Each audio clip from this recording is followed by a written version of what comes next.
Uma vez mais, bom dia, seja bem-vindo ao nosso segundo bloco, no espaço Manhã Noticiosa. Fazemos de segunda a sexta, no nosso segundo bloco, entrevistas com figuras conceituadas de diversas áreas de desenvolvimento do país. E hoje vamos falar sobre mineração artesanal. Recebemos em estúdio Renato Wan, que é membro do Centro Terra Viva, que se dedica à advocacia ambiental. Hoje vamos falar sobre o lançamento da Semana da Mineração Artesanal. Saúde, desejo boas-vindas a este espaço, Renato Wan, seja bem-vindo. Muito obrigado. Primeiro, gostaria de agradecer esse espaço que a TV Mais nos dá para falarmos um pouco da Semana da Mineração Artesanal. Pois bem, penso que as cartas estão na mesa para iniciarmos esta conversa bastante importante no que toca à mineração artesanal do país. Neste ano, o lema da celebração desta semana, subordinado ao tema Direitos Ambientais e Culturais em Cabo Delgado. Porquê Cabo Delgado, para começar? Bom, para começar, dizer que o Centro Terra Viva, em parceria com a Médicos Mundi, está a implementar desde 2017 um projeto designado Mineração Artesanal, Direitos Ambientais e Culturais em Cabo Delgado. E é na sequência deste projeto que, portanto, vamos celebrar esta semana, como culminar, digamos assim, a Semana Nacional de Mineração Artesanal, que é para discutir, portanto, chamar a atenção da sociedade no geral sobre a necessidade de olhar para esse setor da mineração artesanal como um setor que também tem estado a contribuir para o desenvolvimento nacional, mas sobretudo das comunidades locais. Portanto, é uma semana que nós pretendemos despertar esse interesse dos vários atores, dos vários setores, sobre a necessidade também de intervirem nesta área.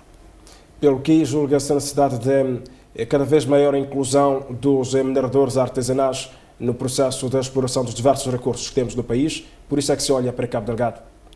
Pois, o que temos estado a constatar, e mesmo quando se desenhou o projeto, foi na perspectiva de não olhar apenas para a indústria de grande escala, portanto, a mineração, olhando mesmo no caso em concreto de Cabo Delgado, portanto, fala-se muito hoje do gás, fala-se do grafite, do rubi, mas há necessidade também de olhar para a mineração de pequena escala, que, como deve imaginar, envolve muita gente. Estamos a falar que em Moçambique, por exemplo, há estimativas que indicam a existência de cerca de 100 mil pessoas envolvidas direta e indiretamente nesta atividade, e para o caso de Cabo Delgado temos cerca de 12 mil pessoas que estão envolvidas nesta atividade. Então, há esta necessidade, portanto, de se chamar a atenção que, sim, é importante olharmos para a indústria de grande escala, mas também temos que olhar, passar a dar uma maior atenção à indústria de pequena escala, no caso, a mineração artesanal. Em suma, não há dignificação da mineração artesanal no país, olhando para a conjuntura? Pois, o objetivo principal deste projeto, na verdade, é dignificar a atividade mineira artesanal. E é por isso mesmo que, para esta Semana de Mineração Artesanal, nós temos como lema a dignificação da atividade mineira artesanal e de pequena escala está nas suas mãos, está nas nossas mãos. Fala-se também da revisão do quadro legal para ajustar aquilo que é a atual conjuntura socioeconómica do país, de modo a promover ou a formalizar a mineração artesanal do país. Há algum conflito legal que veda uma boa atividade da mineração artesanal em relação à lei? Pois, a lei, digamos, é relativamente recente, de 2014, mas o que temos estado a constatar, dada a conjuntura atual do país, portanto, há muitos aspectos que mudaram, aspectos socioeconómicos, então há necessidade de adequar a lei à tal conjuntura atual, mas sobretudo porque esta atividade mineira artesanal na sua maior parte, é realizada na informalidade e de forma ilegal. Então, há necessidade de ajustar o quadro legal, também olhando dessa necessidade de tornar esta atividade legal, não é? Há muitos dispositivos na própria lei que achamos que devem ser revistas, portanto, para se adequar, digamos, à evolução socioeconômica que o país tem estado a registrar e, sobretudo, nos locais onde esta atividade, portanto, é praticada. O Presidente da República muito recentemente falou sobre a mineração artesanal quando fazia a abertura da 7ª Conferência de Exposição de Recursos Minerais e Energias, dizendo que a mineração artesanal é uma atividade que deve também constar de matérias de produção no país, na medida em que há necessidade de criação de centros para o processamento dos minérios que derivam da mineração artesanal. O que é que está a ser feito de concreto neste momento para garantir que haja portanto, uma contribuição da mineração artesanal, ou dos produtos da mineração artesanal, naquilo que é a contribuição para a economia nacional? Olhando também para o fato de os produtos que derivam da mineração artesanal estarem a ser comercializados, em algum momento há um custo muito inferior ao que deveria ser. Pois, este é um desafio, é um grande desafio. Olhando para o projeto que nós estávamos a implementar, o foco era essencialmente para aspectos ambientais, aspectos ligados à saúde das comunidades e aspectos legais. A questão da comercialização dos produtos mineiros artesanais é um desafio que se nos coloca e penso que vai ser o próximo passo a podermos, digamos, atacar.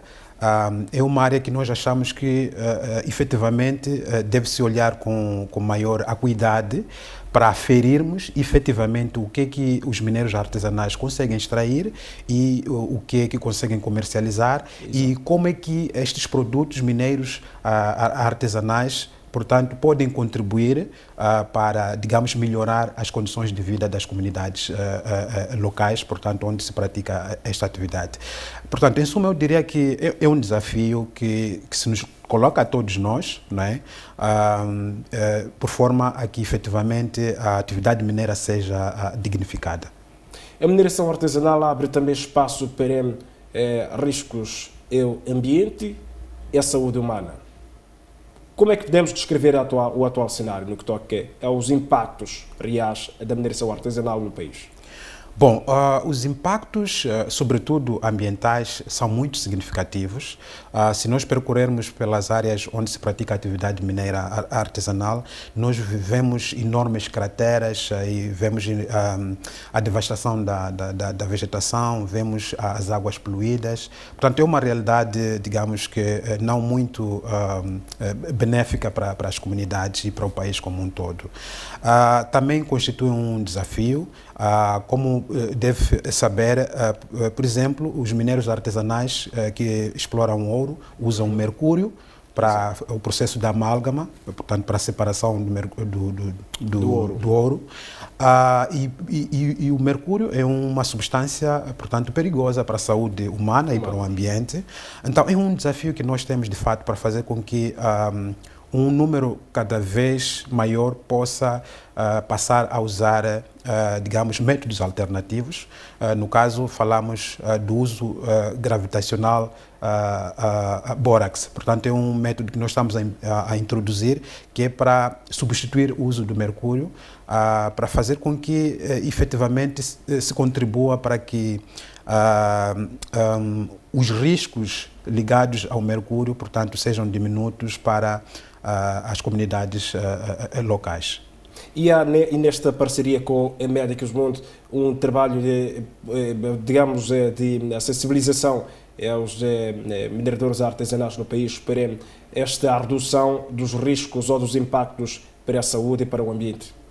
Pois, no âmbito, no rol das atividades que nós temos estado a desenvolver, as campanhas de sensibilização têm um papel e um espaço especial, porque efetivamente sabemos que ao nível das comunidades temos um nível elevado de pessoas que desconhecem as consequências que derivam, portanto, da prática daquela atividade. Olham mais na componente dos lucros que advém disso, exato, mas muito pouco, portanto, para os riscos. Daí que as campanhas de sensibilização ligadas à saúde, à proteção, portanto, das próprias pessoas, à necessidade da segurança, por exemplo, no uso de máscaras, portanto, todo o equipamento para a prática dessa atividade, ligadas ao próprio meio ambiente,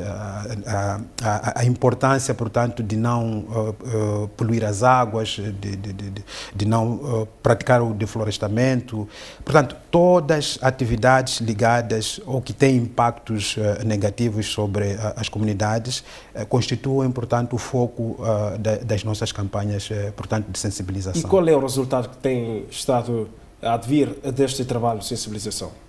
Bom, sabe que a mudança comportamental leva seu tempo, né? As consequências, como é que é? Diríamos que os impactos não são imediatos. Exato. Mas, não obstante isso, efetivamente temos estado a constatar que as pessoas têm recebido as mensagens com grande... portanto, elas assumem que efetivamente tem que mudar de comportamento, mas como dizia, é um processo que leva seu tempo, né? E pronto, é um desafio que nos coloca para os próximos passos também. Que desafios se abrem para o lado do Executivo? Espera-se alguma maior abertura, maior envolvimento para este trabalho da mineração artesanal? O que é que, de fato, nesta reflexão se pede ao Executivo? Bom, nós já temos estado a trabalhar com as autoridades governamentais a vários níveis, a começar mesmo a nível central, com os diferentes ministérios. Estou a falar dos ministérios chaves, portanto, que é do ambiente, da saúde e dos recursos minerais.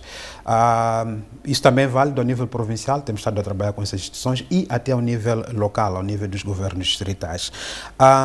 Temos estado a notar, de fato, uma abertura por parte dessas entidades governamentais, e também é do interesse do próprio governo que a atividade mineira artesanal tenha, digamos, um espaço, dados os impactos que esta atividade traz, portanto, para as comunidades locais.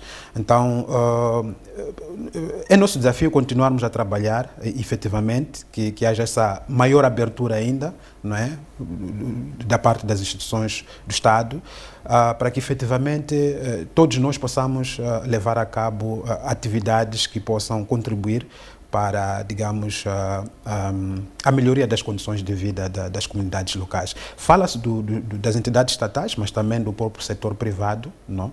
Nós Exato. Achamos que há necessidade que eles cada vez mais possam se envolver nesta atividade. Como dizia antes, que o maior foco tem sido para a indústria de grande escala, Exato. Mas também há necessidade de chamarmos a atenção para que todas as entidades, a sociedade civil, o governo, o setor privado, possam também passar a olhar para a atividade mineira como uma atividade que possa contribuir para o desenvolvimento do país. Se olharmos para o cenário que já desembocou em alguns conflitos entre comunidades e grandes empresas no setor da mineração, quando uma empresa vem a Moçambique para iniciar o processo de exploração, ocupa uma área em que em algum momento já era explorada por garimpeiros ilegais, isto gera alguns conflitos. Como fazer o enquadramento da mineração artesanal ou dos garimpeiros ou mineradores artesanais neste processo de grande mineração pelas multinacionais? Bom, de fato, é uma situação evidente que tem ocorrido e, de fato, também preocupa-nos, mas nós achamos que tanto o mecanismo que nós temos usado é de advocacia, portanto, de trabalhar com o governo, com o setor privado dessas grandes indústrias, por forma a que, por exemplo, em algumas áreas, Caso concreto, por exemplo, de Namanhombir, onde temos a Ruby Mining, temos lá exploradores ilegais, né, os garimpeiros ilegais. Então, o grande desafio é primeiro tornar associados, né, os garimpeiros, portanto, que eles sejam... Qual é a fórmula usada neste caso? Como se pode fazer o enquadramento dos mineradores artesanais? Bom, a lei já prevê que eles têm que se organizar. O primeiro mecanismo é esse, tem que se organizar para efetivamente poderem participar deste processo de uma maneira mais organizada, digamos assim. E temos estado a apoiar, portanto, na criação das associações mineiras, e depois vamos evoluir também para a cooperativa, porque associações mineiras não têm fins lucrativos, mas porque eles praticam uma atividade, digamos, que gera lucros, então temos que passar a evoluir para, portanto, cooperativas que possam talvez a partir daí contribuir para o pagamento, portanto, dos impostos e tudo mais. E, como dizia antes, o maior desafio nosso é de fazer advocacia, no sentido de conversar com as empresas, com o Estado, no sentido de estabelecer mecanismos, por exemplo, acordos de parceria entre as comunidades, organizadas, naturalmente, com as grandes empresas. Por exemplo, uma vez explorado o recurso, aquelas associações possam vender, por exemplo, esses recursos às grandes empresas, que essas também, por exemplo, possam participar em grandes leilões, né? Mas isso tudo é um desafio, é um trabalho, de fato, de advocacia, que possa se criar uma harmonia entre as grandes empresas e as associações mineiras. Portanto, por exemplo, cedendo algum espaço daquela concessão que as grandes empresas têm, que é exatamente para evitar esses conflitos. Mas tudo, como dizia, são desafios. É uma das soluções, ou seria uma das soluções, no caso destes tipos de conflitos, retirar as comunidades e apostar em centros de reassentamento, dando outras atividades rentáveis de subsistência, atendendo aquilo que é a situação socioeconómica das comunidades, sobretudo em zonas recônditas, onde muitas das vezes têm sido estes os locais onde têm sido explorados recursos. O CTV considera esta uma das opções nesta grande equação? Bom, esta parceria ao Centro Terra Viva e a Médicos Mundi, estando a implementar este projeto, como me referi antes, de fato, olha não apenas essa questão que eu coloquei antes como única, mas há vários outros desafios a nível da legislação. Mas, definitivamente, a questão que nós temos estado a constatar na mineração artesanal de pequena escala, fora algumas empresas, não temos muitos casos de conflitos, porque nos locais onde esta atividade é praticada não temos lá grandes empresas. Falei de algumas, o caso da Ruby e as outras, mas não temos assim muitos casos que geram, digamos, conflitos entre as comunidades e empresas. E a questão do reassentamento, dito isto, né, não acontece, ou não deve acontecer necessariamente, e por isso mesmo não há margem, digamos, para se proceder com o reassentamento das pessoas. Até um certo tempo atrás era de grande risco a atividade da mineração artesanal. Relatos não faltavam de garimpeiros que morriam soterrados por conta do desabamento de algumas, tecnicamente não sei como é que se diz, os túneis para a exploração de alguns recursos. Como é que hoje pode-se descrever o cenário? Bom, o cenário, de certo modo, continua, né? Mas não a proporções que não eram... Não na mesma proporção. Exatamente. Continuam, mas, como eu disse antes, é um desafio. São questões que têm que haver com com as questões técnicas do processo mesmo de exploração e nas campanhas de sensibilização, nas formações que nós temos estado a levar a cabo, temos falado, portanto, da necessidade de praticar a atividade com uma certa segurança, não é? A questão de, portanto, como deve imaginar, abrem-se, digamos, buracos, crateras enormes que vão até 12, 15, 20 metros de profundidade. Então, há necessidade, de facto, de olhar todos os mecanismos de segurança e efetivamente para evitar que situações dessa natureza estejam a ocorrer. Mas eu quero acreditar que essa diminuição, digamos, deriva também em parte dessa sensibilização que temos estado a levar a cabo. O CTV também advoca sobre os impactos ambientais decorrentes da exploração de diversos recursos por parte de multinacionais. Como é que hoje está a situação no que toca aos impactos ambientais? Estamos a falar de mineração artesanal, então é importante que haja uma distinção clara. Uma barreira clara. O CTV tem estado a trabalhar na indústria de grande escala, mas efetivamente o projeto que nós estamos a implementar é, portanto, ligado à mineração de pequena escala, portanto, a mineração artesanal. E, portanto, os impactos variam, né? Quando falamos de grande escala, são diferenciados, portanto, de pequena escala. É verdade que, seja de grande escala ou pequena escala, sempre tem impactos, e os impactos são significativos. Concretamente, na mineração de pequena escala, os grandes impactos são aqueles que eu me referi antes, que têm a ver com a poluição das águas, que é um problema enorme. Temos problemas da devastação da vegetação, né? Temos problemas, portanto, da abertura de grandes crateras, com todos estes riscos de que eu me referi antes. Temos problemas, como me referi também antes, do uso do mercúrio, que impacta na saúde das pessoas e também no ambiente. Portanto, são essencialmente esses impactos ambientais que esta atividade, portanto, causa. Vamos voltar à celebração da Semana Nacional de Mineração Artesanal e de Pequena Escala. O que é que está previsto esta semana? Sabendo que as atividades vão decorrer de 26 e 30 de abril, o que é que efetivamente vai acontecer esta semana?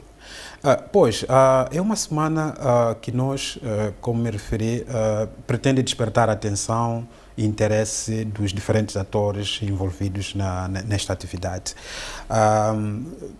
Estão previstas várias atividades. Temos um encontro com a sociedade civil, depois da manhã, quarta-feira, para discutirmos um pouco estas questões todas.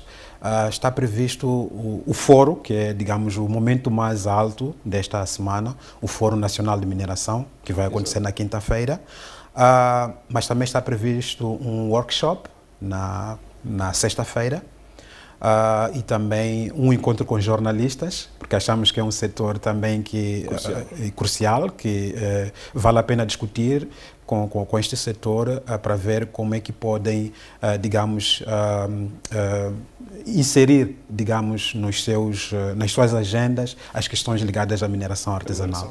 Para além disso, estão previstos encontros com algumas entidades, no caso ministérios.